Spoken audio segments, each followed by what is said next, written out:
હવે મિત્રો આજે જે મિત્રો ગોંડલની અંદર ઘટ્યું છે, હવે આ મામલે મિત્રો વાત કીધું એક ભાઈનો વિડીયો સોશિયલ મીડિયાની અંદર થયો છે વાયરલ, આપણે સમક્ષ આવ્યો છે। આ ભાઈનો વિડીયો તમે આખો જોવો, આ ભાઈ વિશે શું કહેશો, વિડીયોને શેર કરીને સબસ્ક્રાઈબ કરવાનું ભૂલો નથી। અને મિત્રો વાત કીધું વિડીયો જોવો, વિડીયોને એન્ડ સુધી જોતા રહેજો અને વોટ્સએપ ગ્રુપમાં તમારા બધા લોકો મિત્રો વાત કીધું ફ્રેન્ડ સર્કલની અંદર મિત્રો શેર કરી દેજો। ગોંડલની જનતા એનો બહુ સારી રીતે સ્વાગત કર્યું છે કે કંઈ ગાડી હાજી નથી રહી। અલ્પેશભાઈ કથિરિયાનું પણ સારું સ્વાગત કર્યું, રાજુભાઈનું પણ સારું સ્વાગત કર્યું। એક બાકી રહી ગયા વકીલ સાહેબ, એ તો આવ્યા જ નહીં। વકીલ સાહેબને ખબર જ હતી કે આપણું સ્વાગત આવી રીતે થાય, હોશિયાર મણા રહ્યા ને।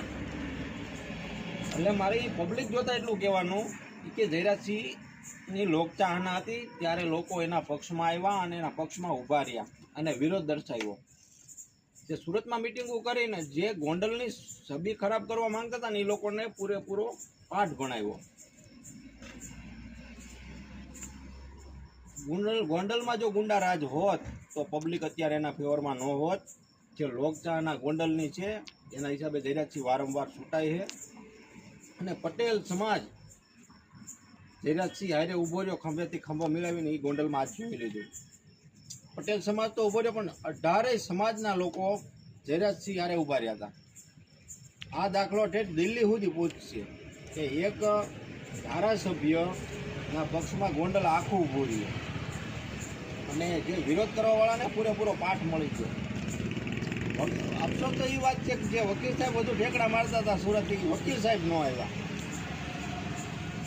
ઘણી બધી વકીલ સાહેબ વાતો કરી હતી પણ એ વાતો આપણે કરી ન શકી। વાત એ હતી કે ગોંડલમાં એનો જવાબ ગોંડલે કેવો આપ્યો, એ ગોંડલે પૂરેપૂરો જવાબ આપી દીધો છે અને હવે એવું લાગે છે કે બીજી વાર આવા શાળા એ લોકો નહીં કરે।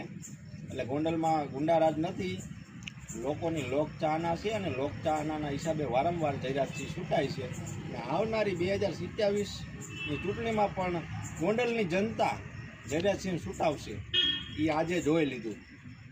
એટલે એકતાથી હંમેશા માણસ જીતતો હોય છે અને આ જે સુરતવાળા નારા લગાવે છે યુદ્ધ ઇઝ કલ્યાણ, યુદ્ધથી કોઈનું ભલું નથી થયું અને યુદ્ધથી કોઈ જીતતું નથી।